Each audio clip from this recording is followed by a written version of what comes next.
Assalamualaikum warahmatullahi wabarakatuh. Balik lagi di Putra Dolan Medus. Kali ini saya mau bercerita tentang hasil dari hari ini, ya kan? Untuk hari ini teman-teman, tadi kan saya sudah ngambil bahan, ya kan? Bahan-bahan ternak pemula. Ya, saya pun juga pemula. Resikonya tadi peternak untuk seorang pemula ini ya. Kayak tadi abang itu, Bang Ari namanya, kambingnya itu dia memelihara kambing. Pertama itu ada berkisar 4 induk 1 jantan, ya kan. Nah, pertamanya dia beli sama teman di kisaran harga berapa gitu, lupa saya. Itu dibelinya itu dapat 2. Nggak berapa lama dipelihara dia mati, meninggal. Kambing-kambing Jawa kayak gini mati, meninggal, sisa 1. Baru dia ngambil bahan dari saya 2 ekor induk-induk juga dan beranak. Salah satunya ini bahan dari dia tadi. Ini kemarin punya saya, dibelinya kisaran harga 700 ya. Ini sekarang udah beranak ini anaknya. Mungkin karena dia saking palanya memelihara, dan yang dibeli dari teman saya itu nggak tahu lah kenapa, sakitnya apa atau kenapa lah penyakitnya itu. Terakhir mati lagi. Jadi sisa berapa tadi ya? Induknya 2 yang dari saya, baru sama bibit-bibit jantan 2 ekor. Nah, yang dari saya itu kan ada 2 induk, satu induk, 1 dere. Yang derenya itu udah beranak. Ya terakhir saya jual lagi aja, nggak saya taruh kandang. Karena ini yang kemarin bagus, ya saya pertahankan. Saya tukar sama betina saya yang kemarin itu yang warna coklat besar, yang susunya kurang banyak. Nah, yang anaknya mati tuh, yang anaknya susah BAB. Nah, itu induknya itu susunya kan sedikit, jadi saya lepas, saya gantikan ini. Jadi karena dianya saking palanya itu tadi, ya udah dijual bablas saja, jual timbang kilo terakhir, nggak jual per ekor, karena pun kambingnya udah kambing-kambing sakit ya. Kambingnya udah kambing-kambing sakit, jadi dia takut daripada mati saya rugi, katanya bagus ya saya jual aja kandangnya. Assalamualaikum. Mana Bang Ari, Pak?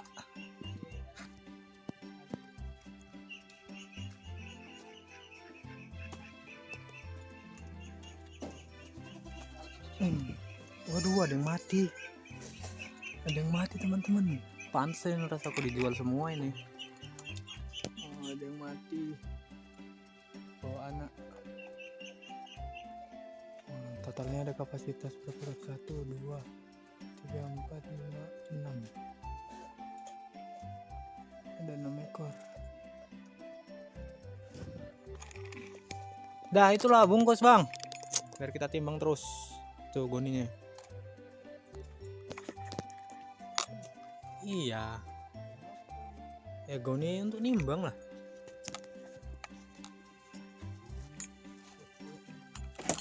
Wih, bukannya ditendem toko mati gini, ya ampun. Sampai mati. Masih opo, stroma. Yang aja malas nguburnya gitu. Terus pegang ke, main apa nih, biar di video timbangannya.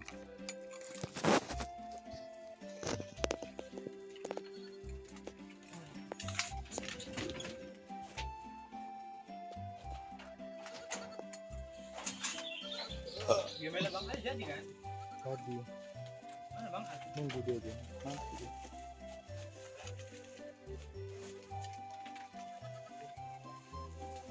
Di sini nggak bisa narik duit di depan. Depan, beriling. Tahu. Apa ada situ? Ya. Kosong ya. 5 itu.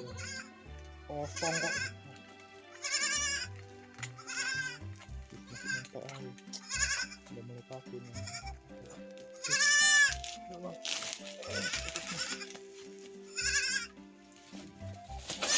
Betul.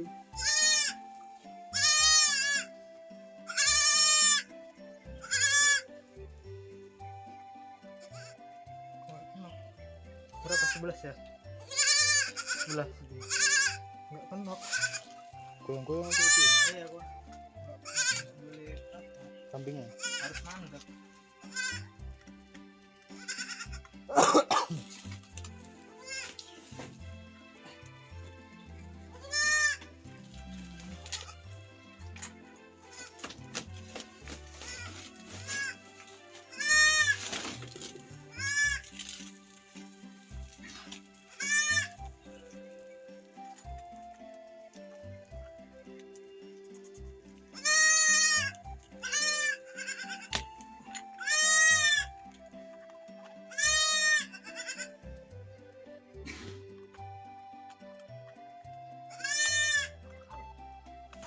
Astagfirullah.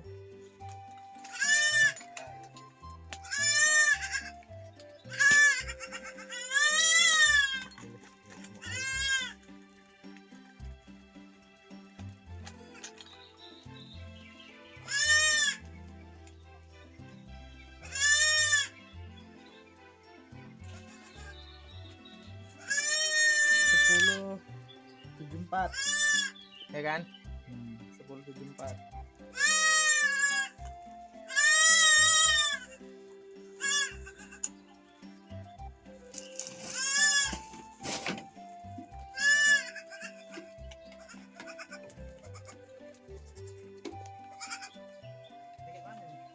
Itu buka bulatan ini kan?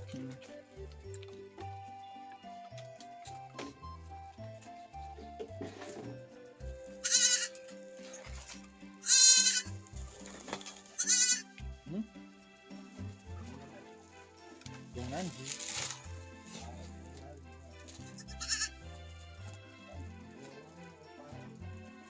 Mana balik?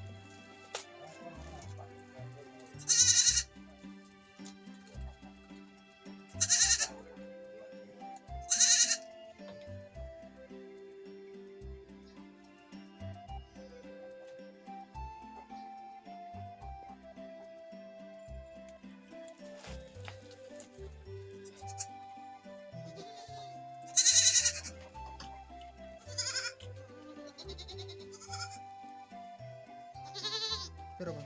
19. Berapa itu? 19.50. Getar-getar guys. Baru 19 kilo udah gemeteran. 19.50.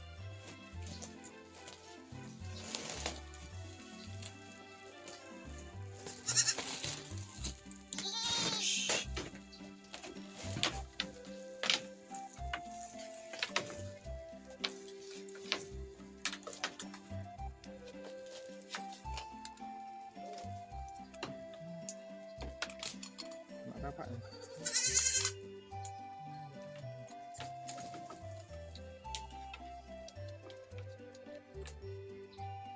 Kalau jantannya timbang aja lah ya. Jantannya timbang aja. Kali berapa? Ya sama. Ya kalau misalnya saya nang 10 kan 300 juga. Mana mungkin tuh 7 berapa tuh? Ini aku sanggup.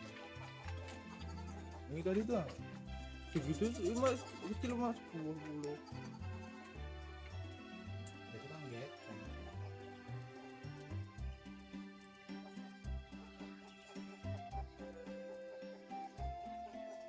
Yes. Nah, gitu teman-teman. Jadi, saran saya untuk bagi peternak pemula ini ya, pahami dulu jenis-jenis kambing yang ingin dipelihara. Nah, kalau misalnya model-model kambing seperti ini, kambing-kambing Jawa ini kalau misalnya dikandangkan, itu usahakan itu jangan disekat. Nah, dipelongkan aja gini, koloni, kandang koloni, jangan kandang sekat. Karena apa? Kalau misalnya dibuat kandang sekat, itu kalau misalnya kambing-kambing, contohnya inilah kambing kandang ini, dianya berbeda dengan kambing yang angon atau kambing gembala. perbedaannya itu mencolok ya. Yang pertama, bulunya itu kalau yang di kambing kandang itu kusam, nggak kelimis lah gitu, nggak kayak berminyak gitu. Contohnya kayak ini nih ya. Contohnya ini, bulunya kusam maupun kurapan jadinya. Baru ini. Tuh, kalau kambing-kambing kerengan kayak gini dia. Tapi kalau misalnya beda sama kambing yang di sana, yang di sebelah sana itu kambing itu kan kambing-kambing angunan. Itu bulu-bulunya cantik, bulunya halus. Udah gitu pun kata dari penyakit itu minim. Risiko dari penyakit itu minim. Kalau untuk kambing-kambing Jawa kayak gini, minim. Jadi saran saya kalau misalnya untuk mau memelihara kambing tapi ibaratnya tidak diumbar, ini pun kambing-kambing kayak gini sebetulnya kalau misalnya ada di kampung lah contohnya kan, kita lepas saja ya otomatis dia akan pulang sendiri. Beda sama kambing-kambing kayak gembel. Kalau misalnya kambing-kambing domba itu kalau misalnya dilepas ya kita cariin lagi gitu. Jadi kalau misalnya untuk bagi yang mau menernak kambing, saran saya itu kambingnya itu ya kambing domba aja lah kalau misalnya untuk yang di kandang. Karena kalau misalnya kambing domba itu dipelihara, dianya itu berat badannya itu naik. Beda sama kambing-kambing Jawa gini, berat badannya menurun. Resiko dari penyakitnya pun besar. Kalau misalnya dikereng-kereng, disekat-sekat gitu, pastilah penyakit akan datang. Yang kurapan lah, yang matanya sakit lah, kalau kambing-kambing kayak gini gitu penyakitnya. Kayak gitu, kurapan, sakit mata. Ini kalau misalnya kambing-kambing lokal, kambing Jawa dipelihara di kereng, garang. Nah, jadi gitu ya teman-teman. Jadi kalau misalnya untuk memelihara kambing tapi banyak, ibaratnya kayak di sekitar kampung kita banyak tanaman orang, itu kan kalau misalnya kambing kayak gini kan dilepas pun nanti berbahaya untuk kita juga sama yang punya lahan tanaman gitu kan. Kayak misalnya di tempat saya ini nggak ada ya, ada pun tapi jauh. Di sini karena udah sawit-sawitnya udah sawit-sawit tinggi, jadi kalau misalnya diumbar aja udah nggak masalah. Tapi kalau misalnya di lahan teman-teman ada kayak tanaman cabai, tanaman jagung, ya bagusan kalau mau diangon, digembalakan. Tapi gitu, buang waktu kita termakan banyak hanya untuk menggembalakan ini saja. Tapi kalau misalnya untuk melihara kambing domba, untuk kita bekerja itu bisa diaritkan aja. Diaritkan itu pun ya otomatis kambing dombanya cepat besar, berat badannya meningkat, udah gitu pun bagus. Tapi saran saya yang kalau misalnya untuk induk-induk nggak usah pala disekat-sekat, dikolonikan aja. Itu karena apa? Saling tanduk menanduk itu karena ibarat kayak kambing ini baru sama jumpa kambing yang lama, disatukan itu pasti otomatis akan gaduh atau berantem. Tapi kalau misalnya udah sering dijumpakan, sering jumpa ya nggak bakalan gaduh-gaduh, berteman aja jadinya, berteman. Jadi nggak usah pala takut kalau misalnya kambingnya nanti dikoloni, anaknya nanti mati keguguran, nggak juga.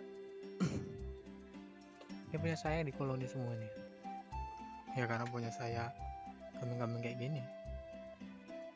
Tapi sih rasa saya pun sama aja sih. Kalau misalnya pun disekat-sekat, itu lebih bagus untuk kambing yang pejantan. Dia resikonya rendah untuk tanduknya ya. Kalau tanduknya patah, otomatis harga pasarnya menurun. Jadi untuk para pemula, sebelum kita memelihara, pahami dulu jenis-jenis kambing yang ingin kita pelihara.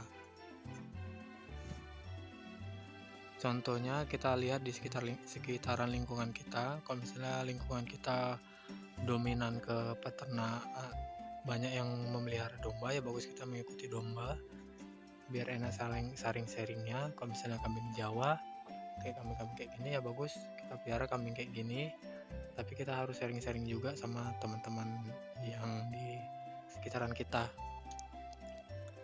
agar tidak nantinya salah menanganinya kan, sayang. Ya sebagai kayak abang itu tadi kan, karena dia saking palanya, dipeliharanya nggak menyampe setahun, banyak mati-mati, terakhir pala dijualnya semua. Jadi untuk saya sebagai peternak pemula pribadi, kalau misalnya kambingnya mati, sakit, kalau saya sih kambing mati sering lah ya, sering ada sampai untuk beberapa kali kambing mati. Tapi ya saya yakinkan aja kalau misalnya setiap usaha itu pasti ada risikonya. Kalau misalnya kita udah siap dengan risikonya itu, mudah-mudahan saya percaya suatu saat usaha kita akan berjaya. Itu saja sih, nggak usah takut. Kalau misalnya kita gagal, ya coba lagi, mati ya coba lagi, sampai kapan dianya berhasilnya. Ya mudah-mudahan nanti suatu saat akan berhasil. Kalau misalnya kita mati, kambing itu mati, kita cari tahu penyebabnya apa, kita cari solusinya, jangan langsung tiba-tiba menyerah. Udahlah, daripada mati-mati aja, udah saya nggak mau melihara lagi, jangan. Ya kalau misalnya mati, cari solusinya, penyebabnya apa dianya mati, kita cari obatnya apa biar supaya tidak terjadi lagi dengan kematiannya itu tadi. Ya kalau misalnya sebagai peternak breeding, kalau misalnya kita breeding anak yang dimulai dari kandungan keluar hingga besar itu selamat, yaitu udah dikatakan jadi peternak sukses. Karena apa? Banyak di luar sana yang breeding itu beranak, dianya kebanyakan itu anaknya umur 3 bulan mati, yang kaku lah, yang kurang cairan mineral lah, apalah segala macem lah, pokoknya banyak lah. Tapi kalau mudah-mudahan ya, kalau di kandangku ini yang memang dasar indukanku pribadi, kalau misalnya dia beranak, mudah-mudahan anaknya selamat. Tapi kalau misalnya indukan dari luar bawa anak ke sini, itu pasti otomatis anaknya mati, wajib, karena dia penyesuaian kandangnya udah nggak tahan, imun badannya mungkin menurun. Oke lah, mungkin itu sajalah untuk video saya hari ini. Saya sudahi. Assalamualaikum warahmatullahi wabarakatuh.